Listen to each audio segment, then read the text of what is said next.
la série Maîtresse xam ngeen semaine dernière je n'en ai pas parlé parce que c'est une série boo xam te ne sama xol bi day jeex sama koy seetaan je regarde parce que tous les jours j'ai de l'espoir et parce que j'aime cette série et parce que nous tout ce qu'on fait dinaa ci jàpp mais franchement à un moment donné non démb épisode que j'ai regardé épisode de 28 il y a tellement d'incohérences que je sais même plus par où commencer on commence par Racky et Moustapha pourquoi un couple qui ne se sent qui traverse une crise va régler ses problèmes dans le bas de l'escalier de l'immeuble où ils habitent doo leen yéeg ngeen waxtaan et pour à quel moment le couple est dans la crise depuis la jalousie de Moustapha en fait on n'a même pas eu le temps de créer des problèmes ou des struggles boo xam te ni Racky se rapproche plus de l'avocat et si tu as des problèmes avec ton mari pourquoi tu vas te confier au monsieur te nga xamante ni il crée ses problèmes wax ko mu ñëw sa kër pour ngeen waxtaan ce qui crée des batailles ça c'est un deux pour les pubs encore une fois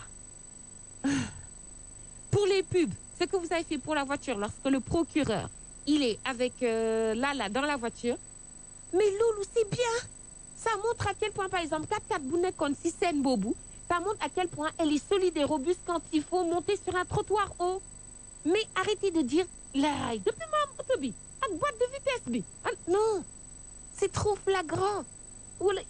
man ne depuis may jël mayonnaise bi sama yaram bi moom léegi damay digérer bu baax mais non il y a des façons de faire de la pub sans forcément parler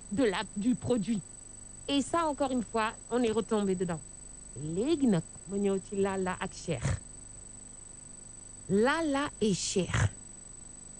à quel moment Lala avec tout ce qu'elle a vécu avec Cheikh trahison violence souffrance yëpp